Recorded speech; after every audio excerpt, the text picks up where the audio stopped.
Assalamualaikum warahmatullahi wabarakatuh.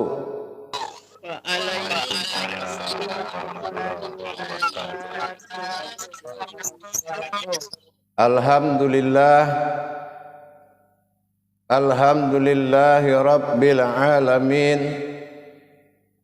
Assalatu wassalamu ala asrafil anbiya'i wal mursalin, Sayyidina wa maulana Muhammadin sallallahu alaihi wasallam.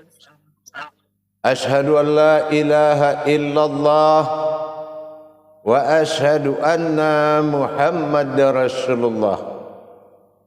Allahumma salli ala Sayyidina Muhammadun musyabihil wal ikram, ya wal jalil wal ikram. Subhanal malikul khuddus, subhanatil izzati wa azzamati wa haibat wal qudrat wal sultan wal kamal wal jamal wal kibriyai wal ijabarut wala ya'futu wala ya'budu abda. Suhubukum kudus rabbuna wa rabbul malaikatihi wa ruhi, sama-sama subhanallah walhamdulillah wa la ilaha illallah huwallahu akbar. Bersyukur kita kepada Allah dengan mengucapkan alhamdulillahi rabbil alamin atas segala limpahan karunia, rahmah dan hidayahnya, serta dengan izinnya juga kita dapat menjalankan amanahnya, beramal dan beribadah zahir batin dunia dan akhirat. Bersalam kita tidak akan pernah kita lupakan. Marilah sama-sama kita sampaikan dan kita panjatkan kepada junjungan kita Nabi Allah, Nabiul Akhirul Zaman, Rasulullah Muhammad sallallahu alaihi wasallam. Atasnya kalimahnya kita kalamkan bersama-sama dengan membaca Allahumma sholli ala Sayyidina Muhammad wa ala alihi Sayyidina Muhammad. Jamaah grup 3 kelompok 1 yang dirahmati Allah rahimakumullah. Insyaallah di dalam melaksanakan ibadah kepada Allah, terutama ibadah sholat, maka diharuskan seseorang beribadah itu mengetahui hak-hak di dalam kejadian beribadah itu. Apa yang dimaksud oleh hak-hak itu? Mana batasan kodrat Allah dalam sholat, mana batasan kodrat keumatan di dalam sholat. Nah, pergantian hak dan yang batil itu juga nomor 1. Inilah yang menyebabkan kita tidak bisa membedakan mana yang menyembah dan apa yang dipersembahkan. Gara-gara apa? Kita melaksanakan rakaat, mencukupi syariat, lupa mana yang boleh, mana yang tidak. Dalam menjalankan ibadah, khususnya ibadah sholat, ada satu yang paling penting, yaitu meninggalkan kebatilan menuju yang hak. Nah, ini di mana nih rahasianya? Kalau ini tidak meninggalkan kebatilan, maka yang menuju ini tidak hak. Akhirnya kebatilan ini yang jalan terus. Ini yang membuat ibadah itu tidak ada nilainya. Contoh apa? Mana batasan batil? Nah, dari situ kita harus meninggalkan kodrat-kodrat yang batil dan harus berpindah kepada kodrat yang hak. Nah, itu letaknya di mana kalau kita sholat? Letaknya, keputusannya setelah Adam menenggelamkan dirinya mengarah kepada kiblat, maka Muhammad berpaling menghadapkan wajah Allah ke dalam wujudnya, ke wujudnya. Nah, ingat,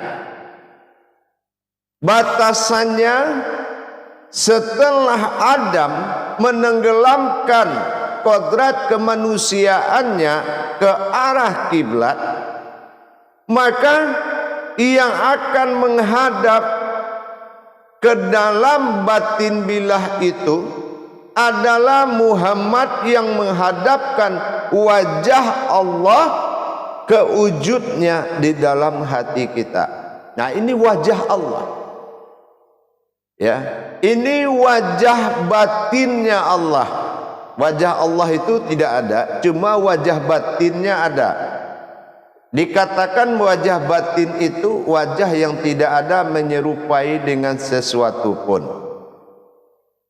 Nah, setelah kita melaksanakan pertama takbir, ya, takbir ini di dalam melaksanakan pengangkatan tangan itu batin kita sudah menyebut hu, tapi dengan napas yang ditarik, berbunyikan hu, artinya aku, kata batin bilah.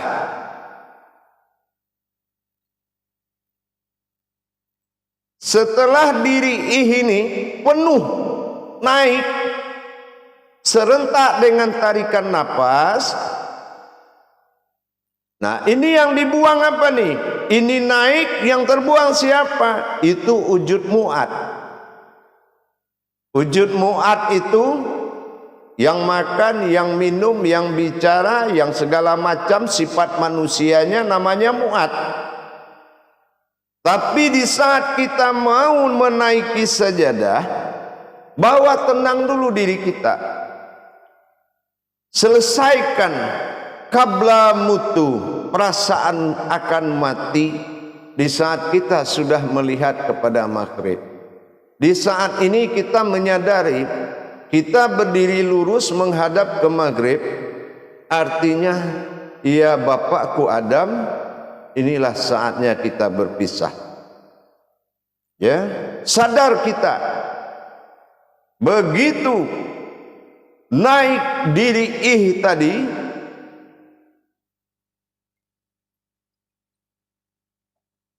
diri naik, mu'ad terbuang. Nah, ini jamaah harus latihan ini. Diri naik, diri yang halus seperti kaca itu, dia naik kosong semuanya, ya, mu'ad terbuang. Begitu mu'ad terbuang, lalu Muhammad menghadapkan wajah Allah ke dalam batin wujudnya di kolbi. Baru kita mengatakan Allahu Akbar.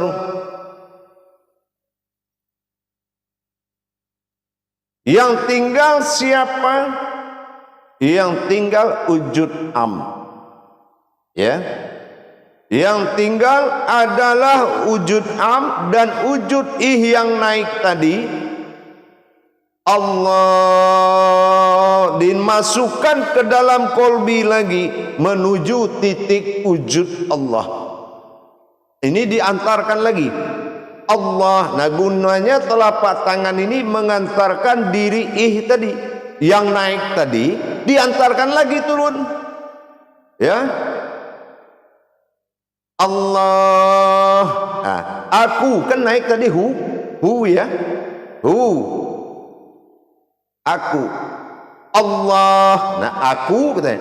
Allah. Baru kata mu'ad apa? Hu akbar. Aku sifatmu. Aku Allah. Aku sifatmu. Berarti dua kali hu. Satu disirkan. Ya, berarti dua kali hu. Naik sir. Aku Allah. Muhammad menghadapkan wajah batin. Allahu akbar. Begitu diri yang dikatakan al-haqqullah atau wujud-an tadi, atau dikatakan diri tadi, masuk ke dalam wujud Allah dalam batin, dalam kolbi kita itu, masuklah diri tadi yang dikatakan diri itu. Allahu akbar.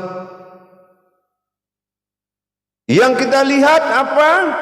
Yang kita lihat adalah diri melihat an bertemu dengan wujudnya. Berarti titik ini tiga. Satu satu an, satu wujud. An, wujud. Ya.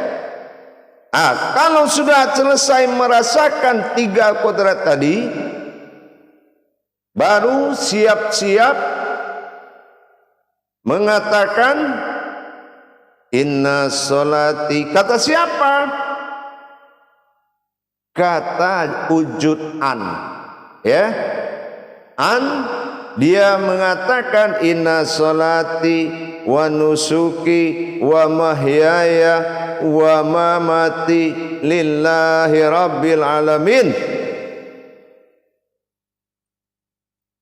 Maka masuklah Al-Fatihah menghilangkan siratal lazi. Bismillahirrahmanirrahim. Datanglah Allah batin bilah menuju an dan am. Alhamdulillahi rabbil alamin. Wujud an muncul. Naik Ar-Rahmanir-Rahim. Kita melihat wujud am. Maliki yaumiddin. Kita melihat kita bertiga. Iyyaka na'budu, mata batin melihat batin bila hati. Wa iyyaka nasta'in, melihat wujud am. Ihdinas siratal mustaqim. Lihat, tidak ada lagi kita di situ melainkan an, am, na'an, am, batin bilah an dan am.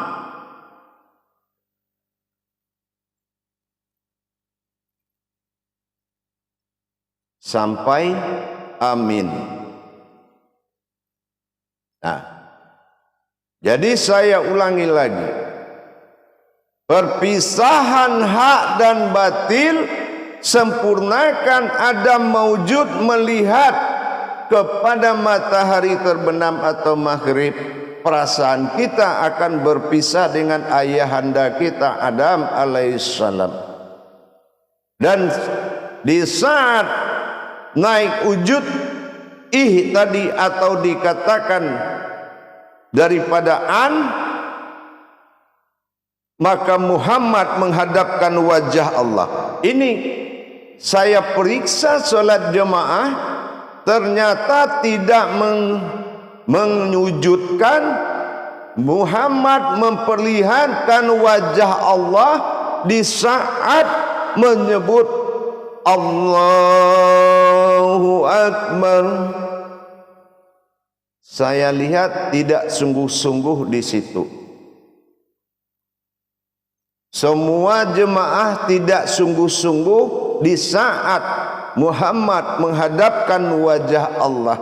Maka berpisahlah dengan kodrat Adam tadi.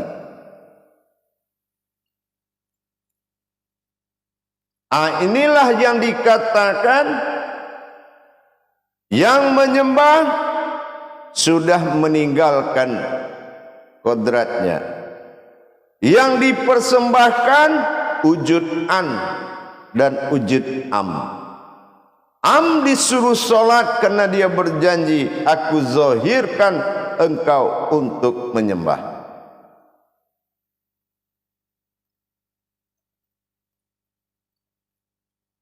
Baik, kita periksa sholat jemaah dengan bermuzakarah, ya. Sallu muzakaratun fil jami'ati rahimakumullah. La ilaha illallah wallahu akbar. Silakan moderator mengendalikan jemaah. Assalamualaikum warahmatullahi wabarakatuh, Buya. Waalaikumsalam warahmatullahi wabarakatuh. Semoga selalu diberikan kesehatan dan tidak bosan-bosan selalu memberikan ilmunya dan meridhoi agar ilmu ini manfaat buat kami semua, Buya. Insya Allah. Kan itu yang dimuzakarahkan, itu yang sampai ke saya. Iya. Cuman saya speechless juga tadi, Buya bilang nggak ada. Wah, gitu. Jadi wah, jelek juga gitu ya, istighfar. Iya. Saya rasa ibu yang lain juga gitu sih. Baik, untuk memulai muzakarah dipersilahkan untuk bunda-bunda semua yang ingin menanyakan perihal atau syiah Buya yang barusan. Silakan mengangkat tombol telapak tangan di layar HP atau laptop bunda-bunda. Sudah ada Bu Mulyati. Ada. Ya, sebentar. Ibu Mulyati, silahkan untuk penanya pertama, silahkan. Assalamualaikum warahmatullahi wabarakatuh, ya. Waalaikumsalam warahmatullahi wabarakatuh. Mohon maaf, Buya, saya juga ketakutan, Buya, karena sholat rupanya belum juga menghadirkan Allah lagi. Jadi saya mau nanya, Buya, masalah kita kan udah menghadirkan an, ada lagi Allah. Caranya menghadirkan Allah, apa kita seperti melihat an, atau bagaimana? Itu saya memang belum bisa, Buya. Ya, itu yang saya bilang. Itu yang tinggal, ya. Kenapa? Sholat itu kalau tidak pas jalannya, dia akan merugi. Kenapa? Hayya 'alal falah. Allah hanya berjanji akan memberikan kemenangan, kemudahan, keberhasilan apabila jalannya benar. Nah, jadi kuncinya begini. Di dalam hati kita ada Allah bernama sifat wujud, ada, kita anggap itu ada. Dan diri an yang halus, dia masuk setelah dia hadir, dia masuk lagi amnya yang tinggal. Ya. Nah, tapi keputusannya itu di saat berpaling tadi. Yang berpaling ke hati itu sudah kodrat Muhammad apa belum? Dan memalingkan dan meninggalkan kodrat Adam mengarah ke maghrib. Nah, perasaan kita sudah berpisah belum?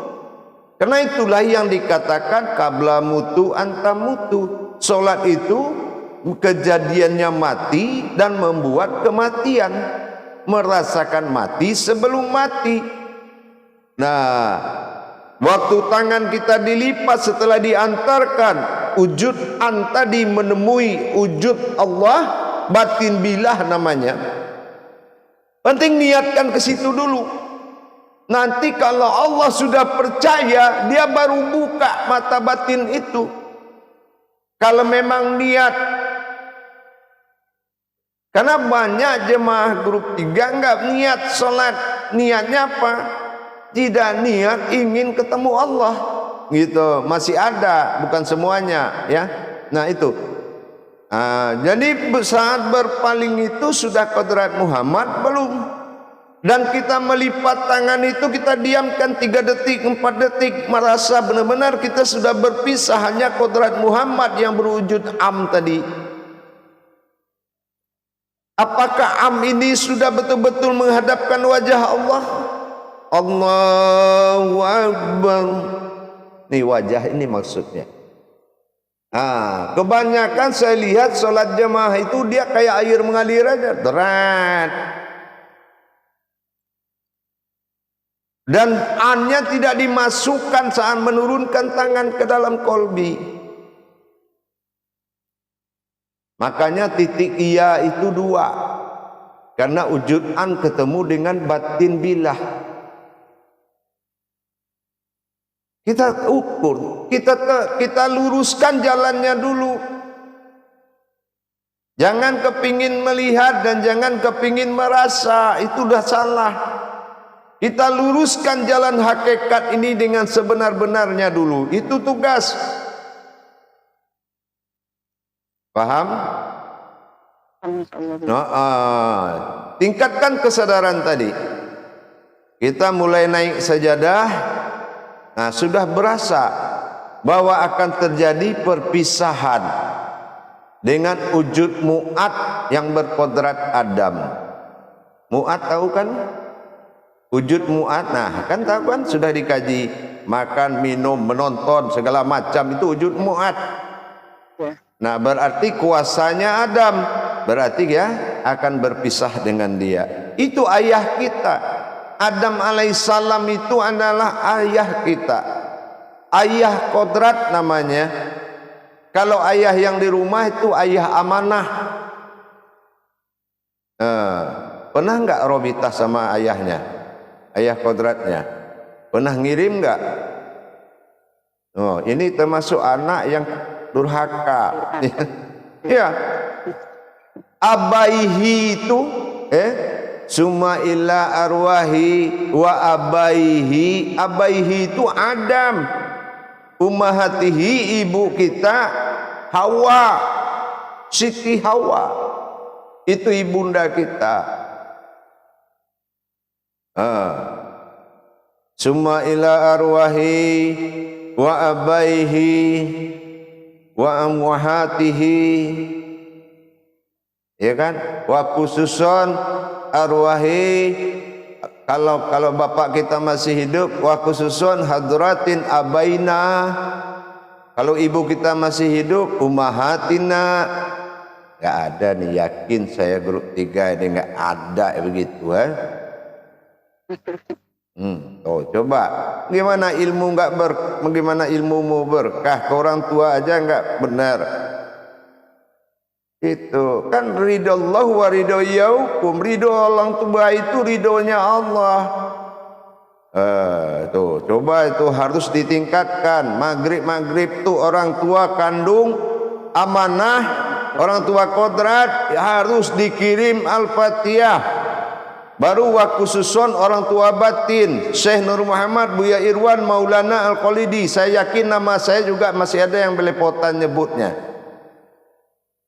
Nih hebatnya nih jamaah nih, yakin saya nih. Aku doakan itu, doakan panjang umur, sehat, rupanya Fatihah enggak dikirim. Ya. Coba sebut nama saya lengkap-lengkap. Coba sebut dulu. Irwan Maulana. Kan? Berbelit-belit, ya kan? Buya kan? Coba itu. Ini aja ketahuan nih. Terbalik-balik. Syekh Buya Irwan. Tambah moderator berbelit-belit. Coba itu. Buya Irwan Maulana Al-Khalidi.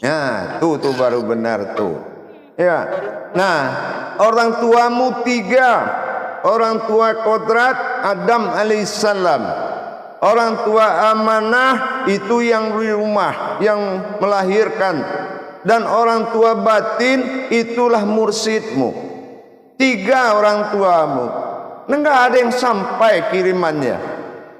Bagaimana sampai namanya aja belepotan? Ya kan? Nah, kalau orang tua kodrat Adam alaihissalam berarti itu abaihi wa umahatihi. Nah, itu dia tuh. Ya. Kalau yang di rumah, yang melahirkan, yang merawat, abaina wa umahatina. Ya. Kalau dia masih hidup, hadratun wa abaina wa ala hadratun wa umahatina. Kalau dia masih hidup, hadratun, kepada hadirat. Nah, barulah kita menuju orang tua. Abu, iya, bu itu bapak, iya itu hati atau rohani. Abu, iya, atau buya, atau kalau orang Arab bilang ke orang tuanya bi, orang tua asuh, amanah. Tapi orang tua batin bu, yaina. Nah, gitu ya. Nah, jadi paham tadi mengenai hakikat salatnya? Harus dengan kesadaran tinggi memalingkan wajah ke dalam kolbi itu adalah kodratnya Rasulullah Muhammad sallallahu alaihi wasallam menghadapkan wajah Allah kepada wujudnya. Allah, ini tangan baru memasukkan wujud Allah, tangan harus lewat dulu ke sini ya. Jangan menyebut Allah tangan belum nyeberang telinga. Kenapa? Ini menapiskan. Nanti kalau Allahnya di sini, nanti yang dinapiskan malah Allah, yang ketemu siapa lagi? Paham? Tenang, jangan Allahu Akbar, jangan begitu. Nah, sampaikan dulu. Saat kita menghirup napas itu dengan hidung atau mulut, itu namanya aku. Sudah meninggalkan telinga, tunduk Muhammad. Allahu Akbar. Kata siapa? Wujud aku juga sifat.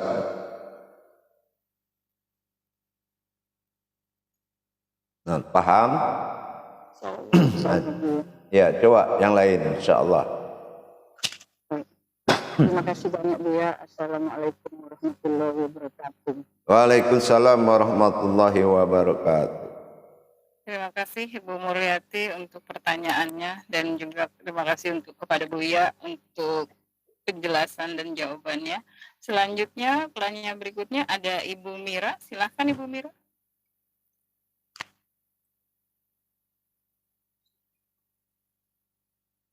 Bawaannya deg-degan nih. Assalamualaikum warahmatullahi ta'ala wabarakatuh. Saya Buya. Waalaikumsalam warahmatullahi wabarakatuh. Pertama-tama Ananda mohon diridhoi dulu untuk berbicara, karena kajian ini sebenarnya sudah sangat tinggi sekali, tapi maksudnya saya Buya sudah membawa kita jauh sekali berisra. Anggaplah kita sedang tawaf dan sa'i begitu saya Buya. Jadi kita kembali lagi ke dasar. Mohon ridhonya untuk berbicara, jika ada kesalahan mohon dimaafin. Insyaallah, silakan. Berkaitan dengan sholat, mengkaji diri itu, mengkaji diri dalam sholat, mengkaji diri dalam sholat dan mengkaji sholat dalam diri. Ternyata yang akhirnya Ananda ini sudah memahami hampir makrifat ilmunya sudah ketemu, ternyata An'am, dan nanti kejadian syahadat kita la ilaha illallah itu sudah lewat, dan sekarang kita berada di makom la ilaha illallah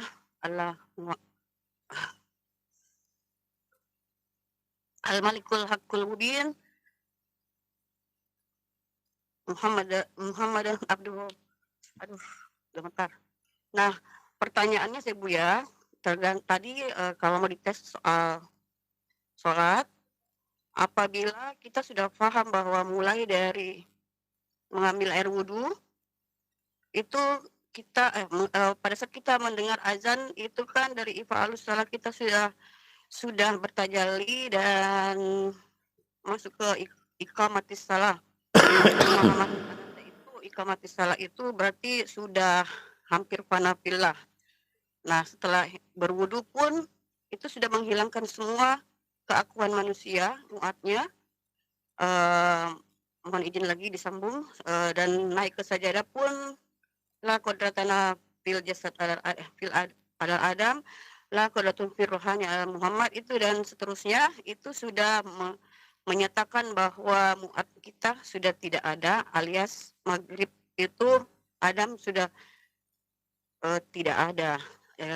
Nah, pertanyaannya, apakah di saat Allahu Akbar itu apabila kita sudah ma'rifat di sifat 20 sifat wajib Allah itu yaitu Allah, salbiyah, hu, nafsiyah, dan akbar, maknawiyah. Apabila makrifat sudah sampai ke situ dan pandangan kita sudah bisa mengarah ke situ, hanya menunggu latihan-latihan untuk membuat semua itu menjadi kebiasaan. Nah, pertanyaannya pada saat Allahu Akbar itu apakah sholat kita sudah, apakah Sebuya sudah meridhoi untuk tidak lagi berpikir macam-macam karena kita sudah fanafil, kita bukan lagi muat, maksudnya kita sudah an'am dan bahkan sampai sekarang kita sudah berada di Sahadat Tunggal yaitu Al-Malikul Haqqul Mubin. Mohon pencerahannya Sebuya. Dan yang kedua Sebuya, apakah sekarang kita ini karena sudah jalan-jalan ke Isra, sudah jalan-jalan ke sana, terus apakah masih diizinkan? Mira bisa satu aja dulu. Oh iya. Demikian Sebuya. Assalamualaikum warahmatullahi taala wabarakatuh. Waalaikumsalam. Pengalaman bukan menyatakan kebenaran, tapi dalam menghayati perpindahan kodrat ini yang penting. Kalau ilmu, semua berilmu, tapi menghayati perpindahan dari kodrat qabla mutu anta mutu kepada Muhammadun ilahiyah itu tidak semudah itu. Dibutuhkan hati nurani yang sangat dalam. Makanya tidak ada jaminan sebuah ilmu pengetahuan yang banyak kalau kodratnya tidak berjalan dengan hati nurani. Saya melihat tidak ada jemaah yang atas nama Muhammad menghadapkan wajahnya ke dalam kolbi. Beda kalau kita mengkaji ilmu, makomnya beda mengkaji ibadah. Semua ilmu kita kaji, tapi ilmu ibadah kita tidak kuat, maka ilmu itu akan mengalahkan ibadah. Tidak semua ilmu orang berilmu itu beribadah, tapi setiap orang beribadah itu pasti berilmu. Makanya kenapa saya tausiahkan ini, karena saya tidak melihat kejadian itu di jamaah. Saya tidak melihat perpindahan kodrat Muhammad meninggalkan kodrat Adam untuk menuju batin bilah tadi dengan menghadapkan wajah Allah ke dalam wujud, kepada wujud Allah bernama batin bilah. Jadi apapun kita ketahui sebagai pengalaman tidak menjadi bukti kecuali tafrid dan tajrid, kita mengalami dan merasakan kejadian itu. Maka di sini saya bilang, kalau saya ungkit lagi dari awal azan malah belepotan. Jamaah itu belum pernah mengikuti azan dengan pandangannya yang lengkap. Azan pertama menuju siapa, yang kedua menuju siapa.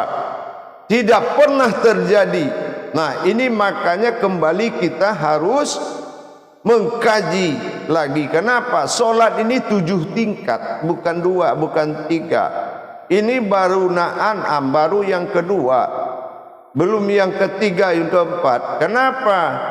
Di sini syariat itu tuh ada syariatul fiddin, ada syariatul nabiin, ada syariatullah.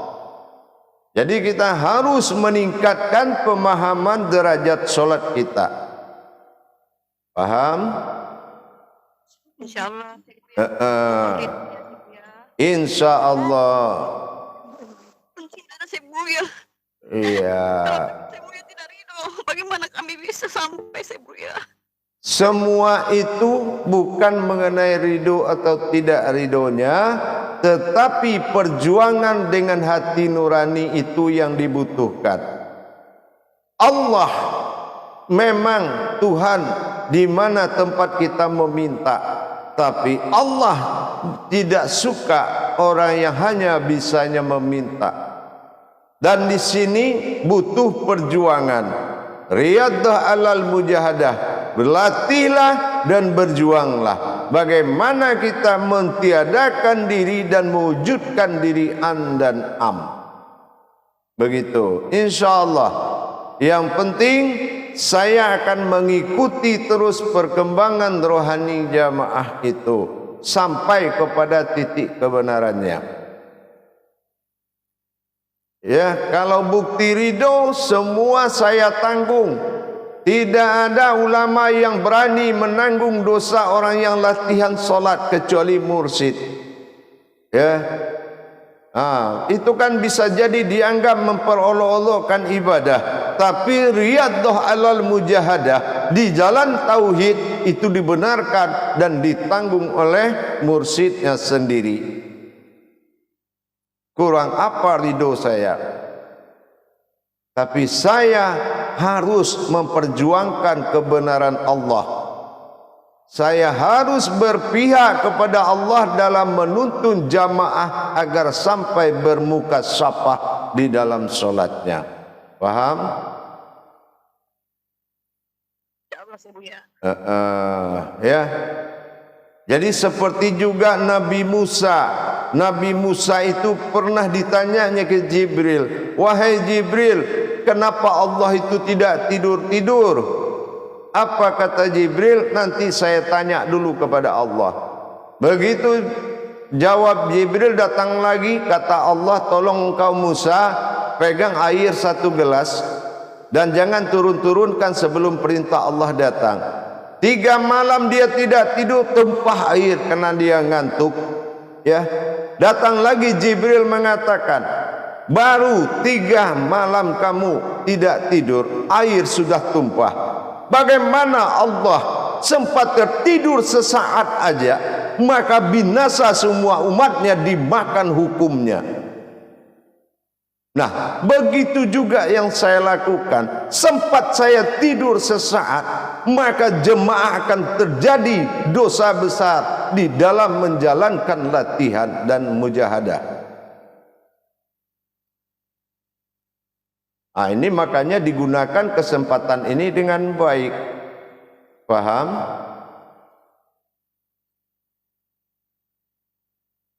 Ya, lanjut. Insyaallah Buya, insyaallah, syukron. Terima kasih. Terima kasih Bu Mira untuk pertanyaannya. Bu Rati selanjutnya silakan. Assalamualaikum warahmatullahi wabarakatuh Buya. Waalaikumsalam warahmatullahi wabarakatuh. Terima kasih Buya tausiahnya. Di sini meninggalkan batil menuju hak. Hak di sini terkait dengan mencari Tuhan. Nah, dalam proses pencarian perlu kesadaran. Tadi masuk diri ihnya masuk wujud batin, lihat diri ada an wujud ke kolbi. Kolbi itu ada berapa tingkatan Buya? dan kolbi yang mana sampai wujud batin ini nyata. Itu Bu ya. Assalamualaikum warahmatullahi wabarakatuh. Assalam. Yang dikatakan kolbi ini adalah azali. Azali itu terbuat dari batin, zat dan nur. Nah, itu namanya kolbi. Nah, coba lihat matahari. Matahari di siang hari itu kita bayangkan. Seandainya kita masuk ke dalam matahari itu terus, maka di dalam itu adalah sesuatu yang sangat dingin. Ya. Nah, kalau kita lihat dari jauh panas sekali. Nah, kolbi itu begitu. Kita melihat ke dalam wujud, tidak mungkin kan matahari hidup sendiri, pasti ada yang menghidupkan kan. Nah, padahal hayat hayyum, di mana ada yang hidup, ada yang menghidupkan. Berarti di dalam matahari itu ada yang menghidupkan. Nah, yakin kita. Kenapa kita yakin? Kok matahari bisa hidup? Nah, gitu ya. Nah, begitu juga kita melihat ke kolbi kita. Kenapa kita bisa hidup? Sementara nyawa batin kita, batin Allah yang menjadi nyawa diri kita ini ada di dalam kolbi itu. Itu yang dinamakan ujur. Yang jadi masalah, perintah Allah tidak boleh melihat ke dalam kolbiku kecuali wajahku sendiri. Apakah sudah kita memperlihatkan wajahnya di saat Allahu Akbar? Itu yang menjadi masalah sekarang. Apakah sudah memperlihatkan wajah Allah Muhammad itu, atau dikatakan wujud an itu kepada wujud batin billah yang ada di dalam kolbi? Nah, jawabannya apa? Di mana dia dalam kolbi ibu ya? Itu saya umpamakan ke matahari tadi. Matahari itu hidup karena ada yang menghidupkan di dalamnya. Kita hidup karena ada qayyum. Qayyum itu yang bersembunyi di dalam hati kita. Kapan bisa terlihat Buya? Setelah Allah percaya. Tidak ragu lagi dia dengan kita. Memang ini orang niat menuju saya. Oh, ini orang menjalankan waktu nggak enak tetangga. Oh, ini orang menjalankan waktu nggak enak sama keluarga. Belum lillahi ta'ala.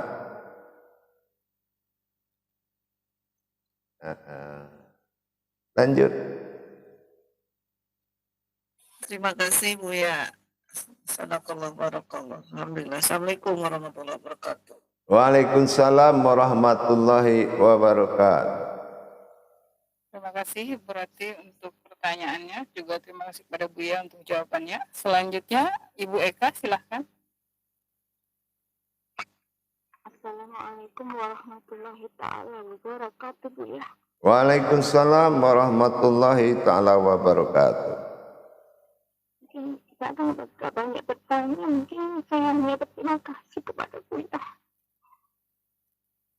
Sudah selama ini membimbing kami semua.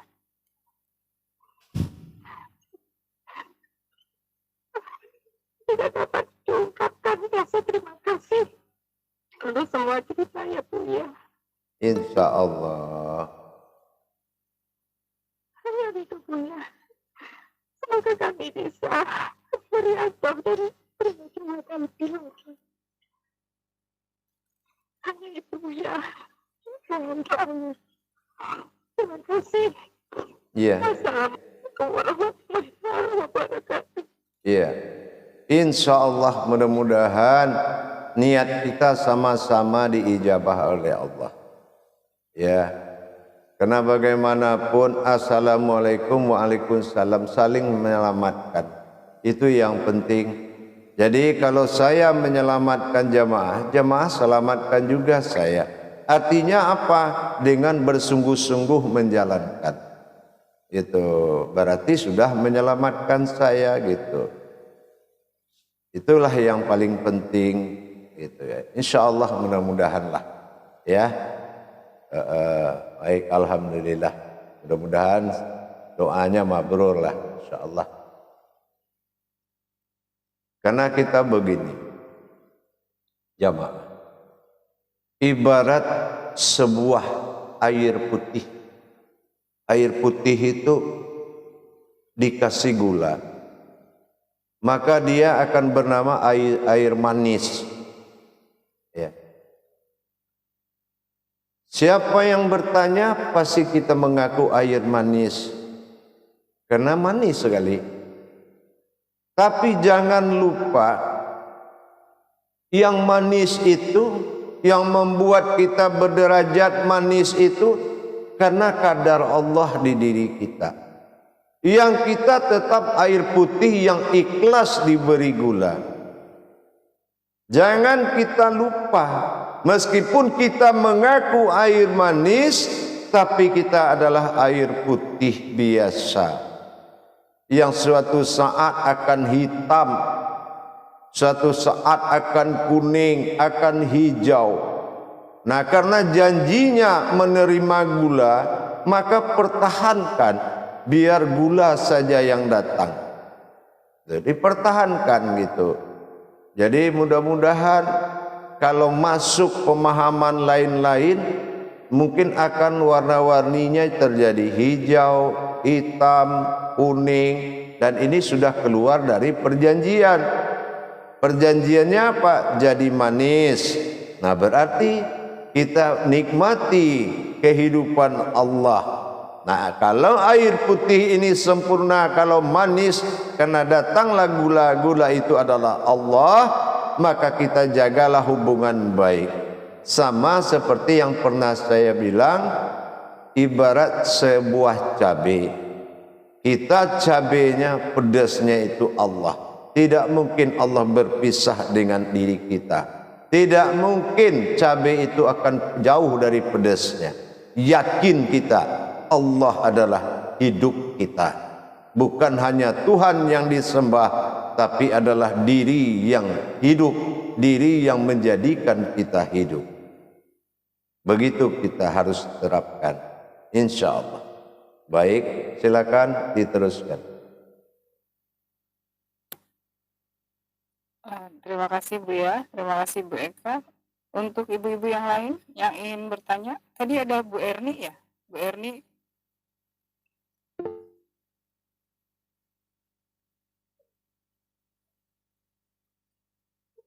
Bu Erni nggak jadi ya? Assalamualaikum warahmatullahi wabarakatuh ya. Waalaikumsalam warahmatullahi. Silakan. Ya, yang saya tanyakan ya, saat kita menghadap ke kiblat itu ya, apakah itu menghadap ke tubuh kita? Kiblat itu tubuh kita sendiri. Baitullah, kolbi kita. Itu kita menghadapkan itu apa sebelum takbir, apa dalam sholat tetap pandangan kita Bu ya? Kalau menghadap kiblat seperti yang saya sampaikan tadi, dimanapun wajahmu kamu hadapkan, di situ adalah aku, kata Allah. Artinya apa? Semua manusia ini, wajah manusia ini kiblat. Ya, wajah manusia ini wajah Allah kiblat. Maka kemanapun kita hadapkan wajah kita, di situ Allah ada. Artinya seperti itu. Jadi kalau kita yang bekerja, berarti kita menghadapkan wajah kita kepada wajah Allah, kepada wujudnya, dan wajah Adam kepada maghrib. Itu ya. Nah, jadi perpisahannya di situ. Jadi niatnya harus seperti itu, tidak boleh lagi atas nama kita. Kita dizohirkan untuk menyembah. Nah gitu ya. Selagi kita punya tubuh, punya jasad, maka diwajibkan kita menyembah kepada Allah. Tapi menyembah itu bukan hanya di atas sajadah. Menyembah itu selalu dalam kondisi umat. Sadar dimanapun kita berada, kita adalah umat. Dan dimanapun kita berada, Allah ada pada umatnya sendiri. Gak mungkin Allah tidak dengan umatnya. Nah begitu. Tapi kalau ingin jadi Tuhan, jangan sholat-sholat. Nah, karena Allah tidak menyembah yang lain lagi. Nah makanya diwajibkan kita sholat. Itu kenapa? Karena kita dizahirkan untuk menyembah. Begitu perjanjiannya. Itulah si wujud am tadi. Iya. Paham? Insya Allah Buya. Terima kasih Buya. Insya Allah. Waalaikumsalam warahmatullahi wabarakatuh. Lanjut. Terima kasih Bu Erni untuk pertanyaannya. Juga terima kasih Bu ya untuk jawabannya. Penanya selanjutnya silakan Ibu Asmi. Sebelumnya Bu Asmi kameranya dibuka dulu ya. Ibu Asmi, silakan. Assalamualaikum warahmatullahi wabarakatuh Buya. Waalaikumsalam warahmatullahi wabarakatuh. Yang ditanyakan Bu Asmi begini Buya. Waktu 3 detik yang Allahu Akbar kayak gitu, Bu Asmi punya pandangan gitu dalam pikiran luas, nggak ada tepi, besar nggak ada hingga, meliputin sekalian alam, memenuhi sekalian rongga. Di tangan waktu dilipat itu nggak ada lagi yang namanya Muhammad, Adam, yang ada la maujudun ilallah. Begitu Bu ya. Apakah Bu ya? Minta tanya Bu ya. Terima kasih. Yang diminta sama Allah itu adalah qabla mutu anta mutu. Artinya apa? Merasakan mati sebelum mati. Nah, yang diminta itu kita mengerjakan. Sudahkah kita merasakan perpisahan? Kalau nanti di dalam sholat Allah cabut semuanya dan kita tidak bisa kembali lagi. Kenapa? Kita di dalam lampu kuning, lampu hijau, ya. Itu artinya bisa jadi hidup selagi setelah sholat, bisa jadi tidak hidup lagi. Nah, kita sudah rawan, usia kita sangat, maka dikatakan man ta'lil salu aza'aratun wa minal umur. Salat itu menentukan usiamu. Nah gitu ya. Jadi kalau kita benar-benar merasakan, nggak usah tinggi-tinggi ilmu itu dulu. Ya kalau tinggi-tinggi nanti kajinya ilmu. Ini kan makomnya ibadah. Kita kaji ibadah dulu. Kalau makom ilmu nggak perlu ke masjid, kan begitu. Tapi kalau makom ibadah, orang yang mencintai ibadah itu lebih tinggi nilainya di mata Allah dengan orang yang mencintai ilmu. Nah, jadi hasrat qabla mutu. Qabla itu kejadian. Nah, kejadian inilah yang harus dihayati. Baru anta mutu atau ente mati. Atau ente mati atau anta mutu. Ini kejadian nggak ada. Merasa berpisah dengan jasad nggak ada. Merasa Bapak Adam meninggalkan kita nggak ada. Sama aja kayak kita sudah masuk makam liang lahat sholat itu. Karena sholat itu adalah kematian. Nah tapi jiwa kita masih cengengesan, senang, tidak ada merasa kita di alam mati. Maka qabla mutunya mana? Masa ada orang mati ngingat kemana-mana, ya kan? Kenapa? Karena jiwa mutunya itu nggak ada. Dia hanya berpura-pura melipat tangan di depan Allah. Kan pernah saya sampaikan, di saat kita memanggil suami disuruh pulang, sampai di rumah kita dicuekin, marah enggak? Marah kan? Marah enggak? Duduk aja diam, nggak pernah ngelihat kita. Marah. Nah kira-kira kalau kita pergi sholat dipanggil azan, tapi sampai di sholat kita nggak menghadap Allah, marah nggak Allah? Ya marah. Nah marah.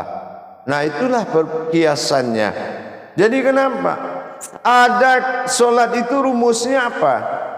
Adakah seorang kekasih menolak undangan kekasihnya? Gak ada kan?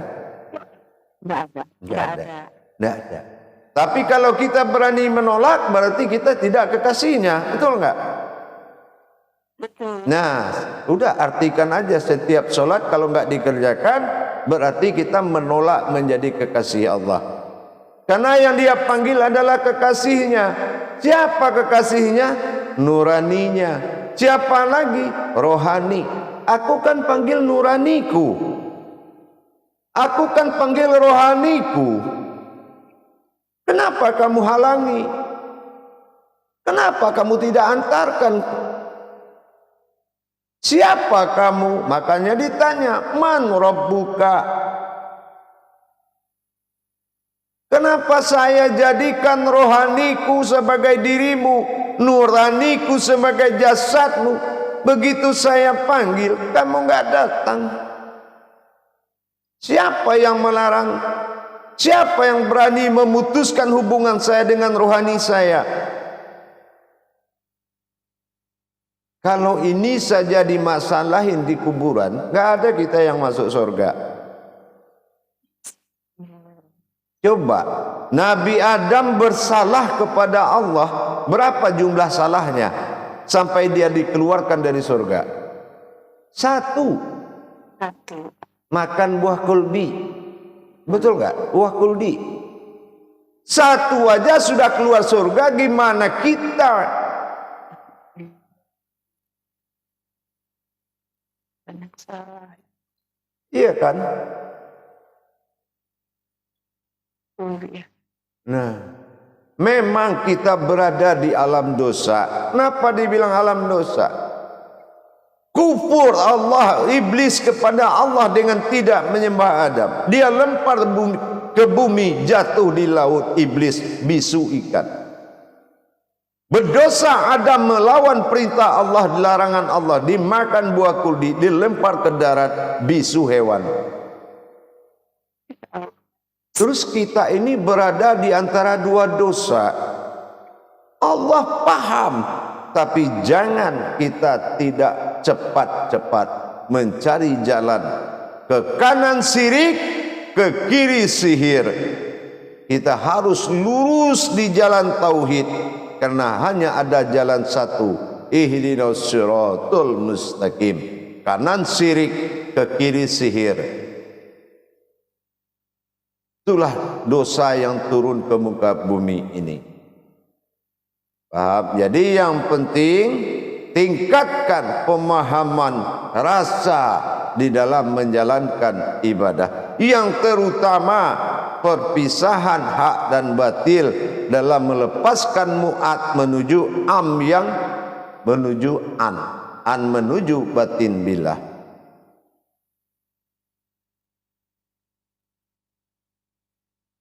Nah, kalau imamnya nanti berayat Bismillahirrahmanirrahim, kata imam, Alhamdulillahi Rabbil Alamin. Terus kita kemana pandangan kita di saat imam baca ayat? Sudah tahukah hakikat yang harus dilakukan? Apa hubungan batin kita dengan imam yang di depan?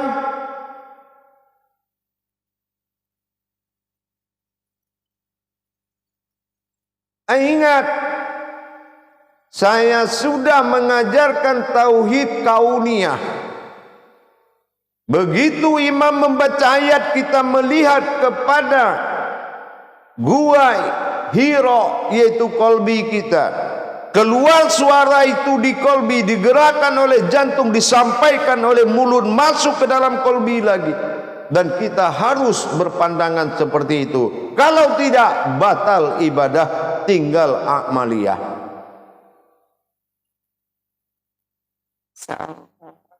Nah, itu pun sudah ada di YouTube. Kenapa tidak dipelajari? Enak jadi jamaah kalau kita lagi belajar, bisa praktek. Itu paham? Insya Allah Buya paham. Amin, insyaallah. Lanjut. Insya Allah. Assalamualaikum warahmatullahi wabarakatuh Buya. Waalaikumsalam warahmatullahi wabarakatuh. Terima kasih Bu Asmi untuk pertanyaannya. Untuk ibu-ibu yang lain masih ada yang mau bertanya? Sepertinya, oh ya, Ibu Rosmala silahkan. Assalamualaikum warahmatullahi wabarakatuh Buya. Waalaikumsalam warahmatullahi wabarakatuh. Terima kasih dulu Buya atas bimbingannya Buya. Insyaallah. Saya tanyakan Buya terkait dengan qabla mutu anta mutu Buya, itu apakah di luar sholat, dan apakah di luar sholat juga qabla mutu anta mutu Buya? Sebetulnya yang harus dilaksanakan itu di dalam sholat, yaitu di pengawal mulai sholat. Nah, disitulah. Jadi jangan kita berpura-pura mati. Allah lihat ini orang pendusta. Irab wa bayyaba irabbikumatu kadziba. Nah, inilah pendusta nikmat. Sudah jelas dalam solat, solat itu nikmat besar, tapi dia berdusta. Dia lipat tangan, dipikirnya aku tidak tahu kata Allah. Dia itu pura-pura mati. Nah, kenapa dia berdusta di depanku? Padahal di situ ada proses hakikat yang harus dilakukan. Kusuk di dalam sholat bukan tidak ingat apa-apa, tetapi karena mencintai jalan hakikat sehingga kita lupa kepada yang lain. Itu yang dikatakan kusuk.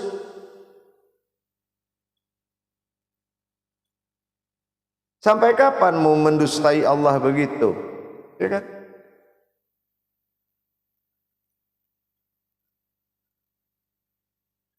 Paham? Allah Buya. Baik. Sudah selesai, Ibu Rosmala? Wabarakatuh. Waalaikumsalam warahmatullahi Masih mau nanya. Buya, boleh saya bertanya sedikit? Iya, silakan. Mengenai pembacaan ayat setelah Al-Fatihah tadi, kan dari kolbi ke markubah jantung disuarakan ke mulut. Itu kan yang selama ini saya tahu kan itu ayat setelah Al-Fatihah itu perwakilan alam ya Bu ya. Terus apa kita harus tahu juga hakikat dari ayat itu, atau pas kita nih belum tahu hakikatnya tapi cukup memperjalankannya tawaf seperti itu sampai selesai? Mohon jawabannya Bu ya. Iya, tidak perlu itu kita tahu ma'rifatnya. Kenapa? Dia kodratnya adalah hakikat dari rakaat sholat. Karena Al-Quran itu dua, yang menjadi kodrat Al-Fatihah dalam diri dan mewujud diri dan berdiri, dan surat ayat setelah Al-Fatihah itu adalah kekuasaan rahmatan fil alamin wa rabbil alamin, gunanya untuk rakaat, untuk jumlah rakaat tadi. Makanya kita harus tahu. Nah, sekarang saya tanya dulu. Boleh ya? Boleh? Ya boleh. Boleh. Kenapa sholat zuhur 4 rakaat?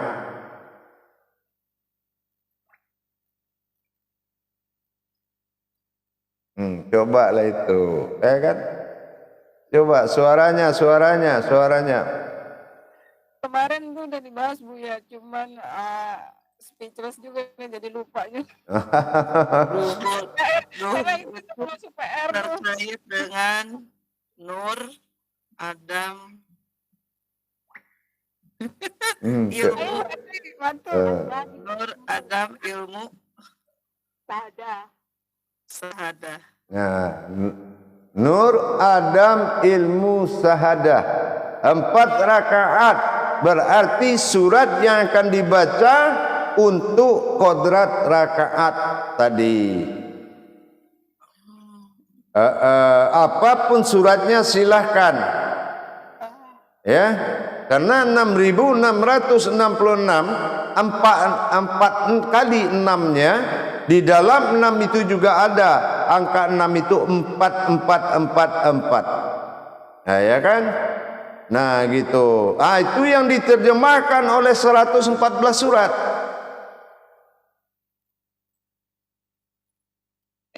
Paham? Paham insya Allah. Itu kalau yang 6644 insya Allah masih ingat itu. Itu ya. Insya Allah Bu ya. Syukran Bu ya. Satu lagi Bu ya. Ya. Terus untuk penguncian saat takbir itu, Allahu Akbar itu apa berpengaruh letak telapak tangan kita ini Bu ya? Berpengaruh sekali. Kalau tangan kita ini diletakkan di atas tubuh, maka nafsu akan mengalir. Kalau umpamanya diletakkan di atas perut, ya, nah kita tenggerin di atas perut, maka dia enak aja nengger kayak burung, ya. Maka ini nafsu akan mengalir dan akal akan bekerja. Tapi kalau diluruskan begini telapak tangan kita, dan dia lurus dan tidak membengkok sikunya ke belakang, rata-rata air, ya, rata-rata air, nah itu baru mengalir, barulah mengalir yang zatnya Allah itu tadi. Jadi kalau rata-rata air itu begini, ya, kanan di atas, kiri di bawah, jangan dibengkok ke perut, ya, jangan dibengkok. Jadi begini, dan itu ada di 2 jari di bawah susu kiri, ya. Kalau di tengah-tengah itu solat mayat, yang disolatkan yang di depan, qabla mutu anta mutunya mayat. Tapi kalau di bawah jantung, 3 jari dari ulu hati itu ke kiri tubuh kita, berarti qabla mutu anta mutu itu kita. Nah, jadi malaikat kalau dia datang, dia lihat dulu, wah ini nggak benar, ini sholatnya aja udah rukunnya aja ada salah begini. Nah, gitu. Jadi akhirnya merugi, gitu. Paham? Insya Allah Bu ya. Berarti lurus dari siku ke siku itu ya Bu ya. Lurus rata-rata air, gitu ya. Jadi tidak boleh ditenggerkan di atas perut. Jadi mak-mak biasanya mentang-mentang pakai mukena, orang nggak lihat, dan gitu. Kadang ditambah lagi menggaruk sedikit kan itu. Ditambah perutnya gendut juga Bu ya. Tuh dia, ya kan. Jadi kesempatan untuk nenggerin tangan kan gitu. Ya, syukran Bu ya. Iya. Jelas jawabannya. Baik. Ibu-ibu yang lain boleh menambahkan. Ibu Rosmala boleh bertanya sekali lagi. Baik, nanti kita 10 menit lagi kita ketemu lagi, insyaallah. Kita tutup dulu YouTube-nya. Assalamualaikum warahmatullahi wabarakatuh. Waalaikumsalam.